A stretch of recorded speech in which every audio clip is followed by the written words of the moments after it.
So let me tell you a little bit about Lori. She began her career path, serving pregnancy centers in 1992 from her first position, which provided her the medical training and the leadership to open a pregnancy center and a maternity home.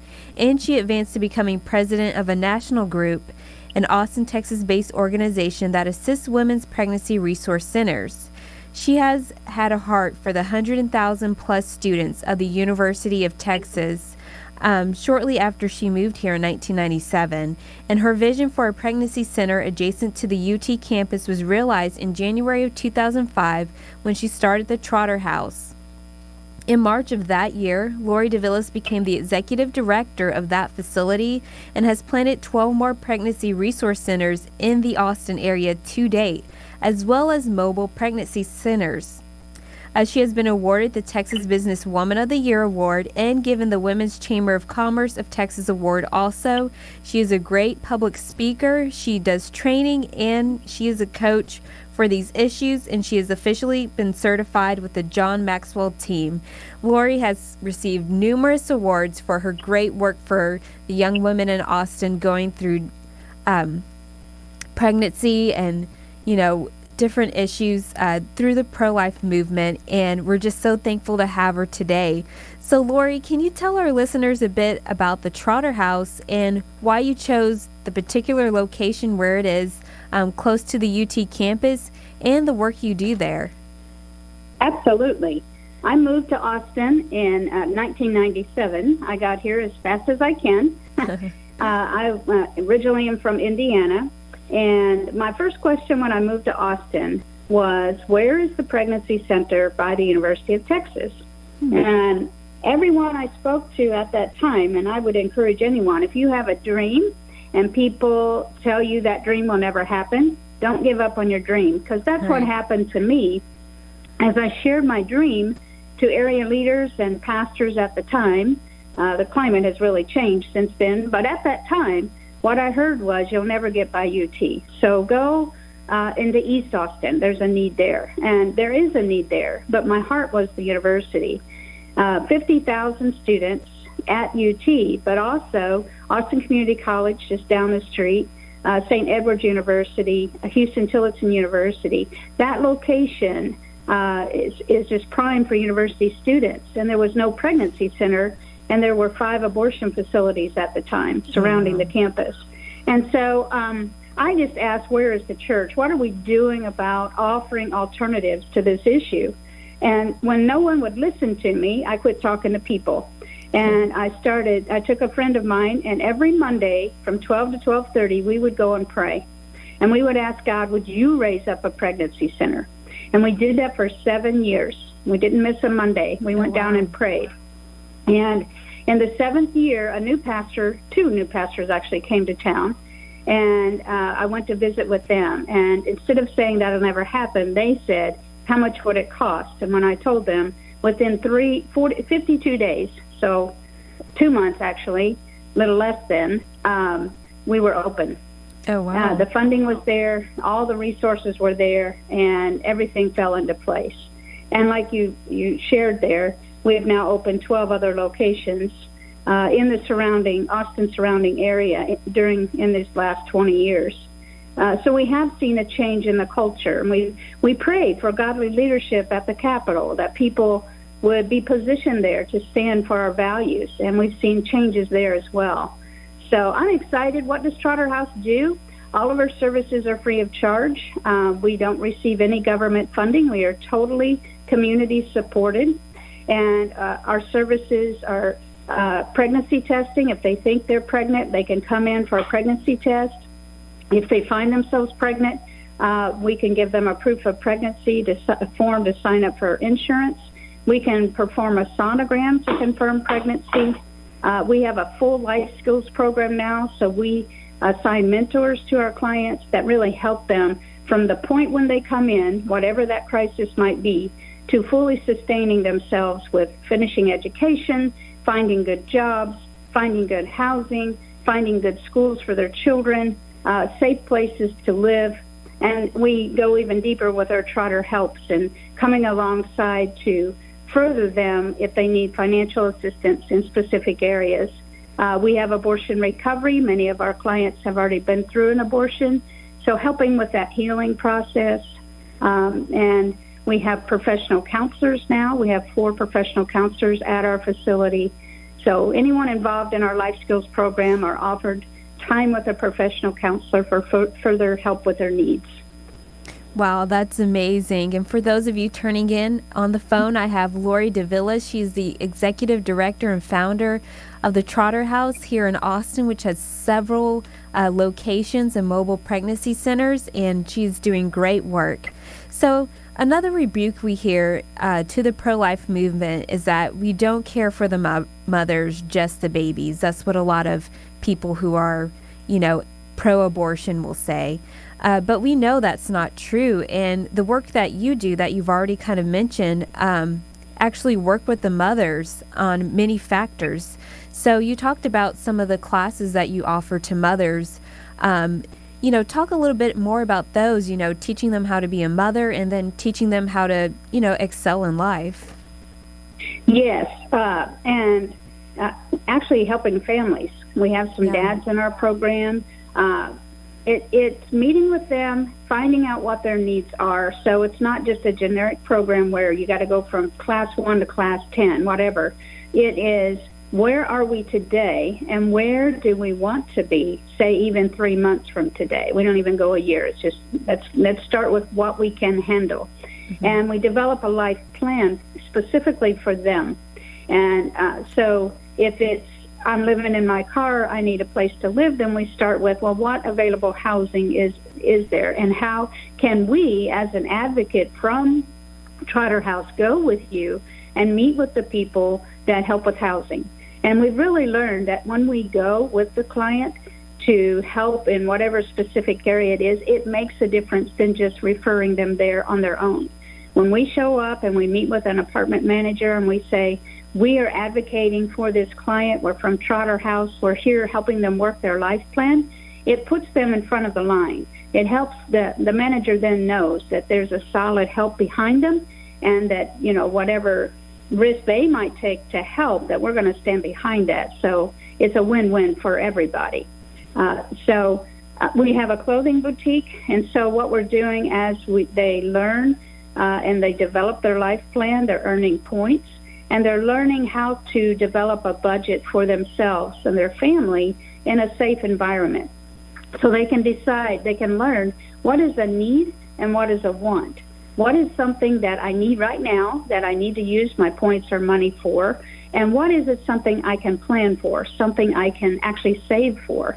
Many of our clients have never been told they can have a savings account. And now, being in our life skills program, they've actually opened savings accounts. And they're starting to feel more empowered and more confident and competent that they can do it. One of our clients went from just house cleaning when her husband, he left her and 4 children. And she came in, and she's part of our life skills program, had just had her baby. And we helped her go from not knowing sure how much money she'd make depending on how many houses she cleaned to being fully employed with a hotel, doing housekeeping, and moving up, getting more and more benefits, and having a controlled schedule. Yeah. Yeah, that's amazing. I mean, I was even talking at a meeting with one of your life skills teachers, Deidre, and just, how important it is, not just to help them in the moment when they find out that they're pregnant, but helping these women, create a better future for themselves and even for, the babies that they give birth to. And I think your center does a really good job at that. Yeah, we think that's really important. And Deidre has been a true added blessing to our program with all the background of mentoring that she has, that she knows how to develop these plans for the clients to help them. And we've seen many families be reunited because we are faith-based and we do share Jesus and we pray with them, and we see a lot of healing happen as a result of having the freedom to share that. That's good. That's excellent. So you've had a lot of great successes, with the Trotter House and different pregnancy resource centers in different areas in Austin. But, you've also had success with mobile pregnancy centers. Can you explain what those are?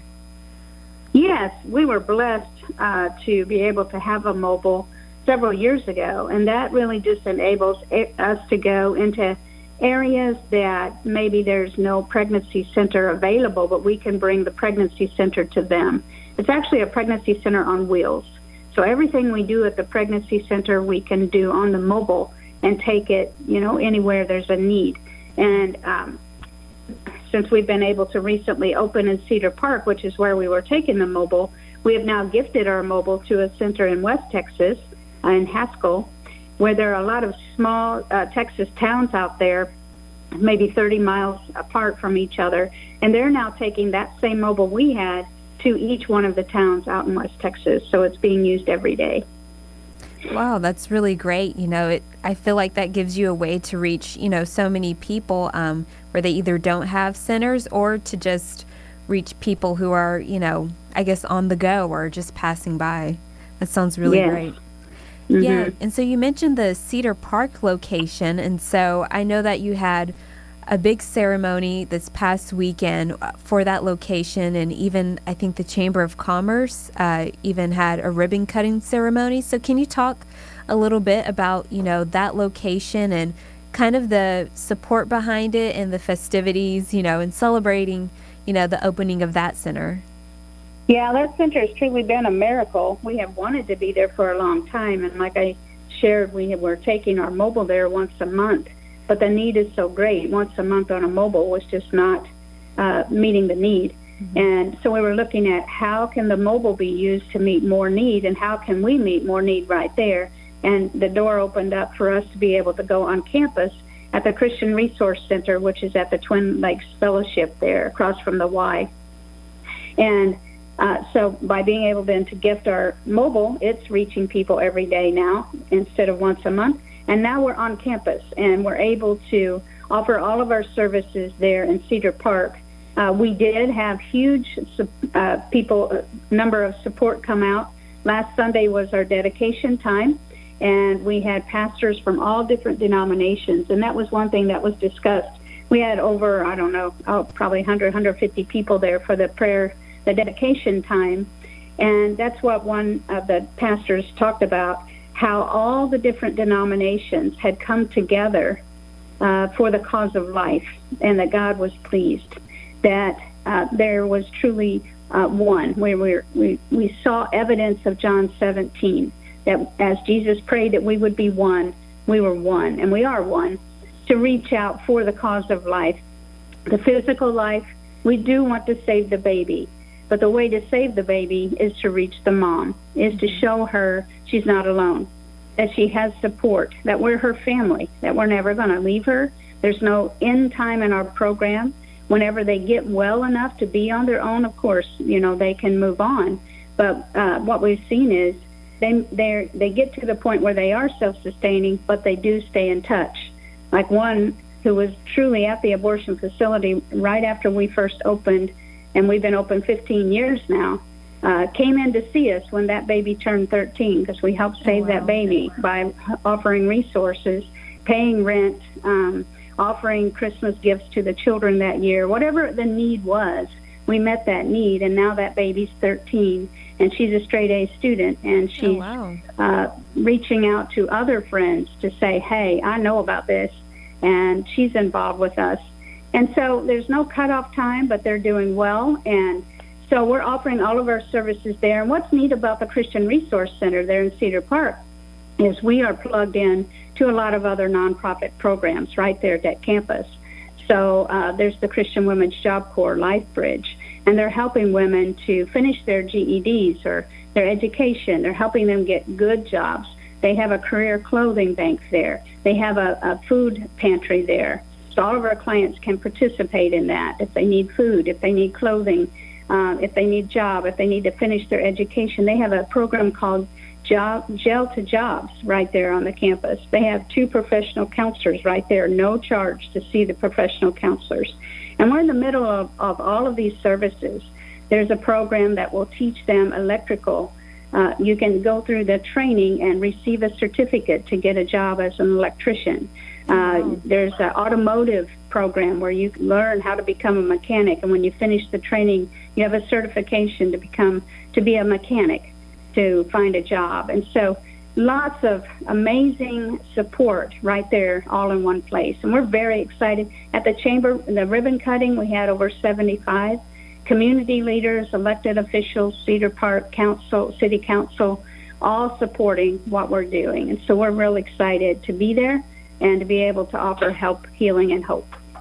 Wow, that's amazing, and that's beautiful that you had so many so many people come together, for that cause and for the opening of that center. So we're in the 40 Days for Life, and I know a lot of our listeners here on the radio participate in the 40 Days for Life and the prayer requests that go with that, either through their church or just on their own. So what are ways people can pray for your efforts, either as part of 40 Days for Life or just in their personal prayer times? Yes, I love 40 Days for Life because that's how the client I was just telling you about, 15 years ago, when she came out of the abortion facility because she didn't have enough money to pay for her abortion that day. When she came out, people were there on the sidewalk, and she went over to talk to them, and they prayed with her, and then they directed her to our center downtown. And that's what saved not only that baby, but that mother's life as well. She was not alone after that. So I'm so grateful for the 40 Days for Life. How to pray for us? I would pray that God would open doors for people to know that our services are available, to draw the people into our centers for help, of course, the protection and the provision and the wisdom to continue to enlarge our territory. I thank the Lord that we do have a wonderfully unified life-affirming groups here with our Austin Area Life Affirming Coalition. We have about 50 nonprofits that we all work together and meet together and pray together. I think that's vital in the work that we're doing. We must support and love and be there one for another. Absolutely. Well, I'll be praying for that, and our listeners will be praying as well. Thank you so much, Lori, for coming on the radio today and just telling people about the wonderful work that you and the Trotter House are doing, and we really appreciate what you're doing for women and to protect babies' lives. And thank you so much. Oh, absolutely. And thank you, Texas Values, for all that you do day in and day out. Texas Values was there for me when we went through the lawsuit with the Austin City, the city council there. And I just thank God that after 4 years, we won that lawsuit, and that lawsuit has helped other states, pregnancy centers in other states, win their suits. So thank you for the hard work that you do. Yes, ma'am. Thank you. All right, now we have a lot of things going on, not just in the local level with the pro-life movement, but at the national level as well. If you've been paying attention to the news, you know that a Supreme Court case, June Medical Services versus Russo, has had oral arguments this week. So if you were aware of the Whole Women's Health case a few years back, this is kind of similar to that. So in June Medical Services, you have where they're putting requirements for abortion providers to have certain admission privileges or admission requirements, and this is to protect women, who go to the abortion centers. But in essence, it'll eventually close down several abortion centers in the process. Texas Values actually signed on to an amicus brief on that case. We're hearing a lot of great things that it could be decided in the favor of the pro-life movement. However, if you want to listen to the oral arguments of that case, they should be available on SCOTUS blog today, and the transcript should be available today, so you can learn more about June Medical Services versus Russo and what it stands for in the pro-life movement, and you can see where the judges or justices stand in that case. So please check that out and be prayerful about what's happening in the pro-life movement, not just here in Texas, but at the national level. Also, we had a big week in politics. It was Super Tuesday this week. I hope you went out to vote. If you've been paying attention to txvaluesaction.org, you know that there were endorsements on there, but there will be runoffs. There were several people who were engaged in runoffs, and if you want to know who to vote for, of course, we've been promoting iVoter Guide a lot, but please go to txvaluesaction.org because we have updated our website to show those runoffs, and you can learn more about who to vote for in those runoffs. So that's txvaluesaction.org. Please pay attention to TX Values Action Facebook as well for any updates, and TX Values Action Twitter. It's been a great week, like I said, for the pro-life movement and for elections. Always make sure that you tune in to our resources, whether it's through our website, Facebook, Twitter, so you can know more about what's going on and be educated on things that are happening in the faith, family, and freedom movement. Also, in order for us to do the work that we do, to do this radio station, to even keep you informed on candidates to vote for, to stand outside on Super Tuesday, or, to actually look at legislation, the Texas legislature will be meeting next year. In order for us to do all of this work, it takes a lot of resources. So please do not hesitate to donate to this organization at txvalues.org. We always welcome donations. So please bless our organization at txvalues.org. We appreciate anything that you give. We're really thankful that you're tuning into the Texas Values Report. We hope that you enjoyed Lori DeVillez, and we hope that you check out June Medical. Please check out the June Medical case because it's a really important Supreme Court case that we hope will have a good precedent in the pro-life movement. So please check that out, and please stay tuned to the runoffs that will be happening May 26th, and we'll be putting out more information about that. But otherwise, I hope you have an excellent weekend, and please thank you for tuning in to the Texas Values Report.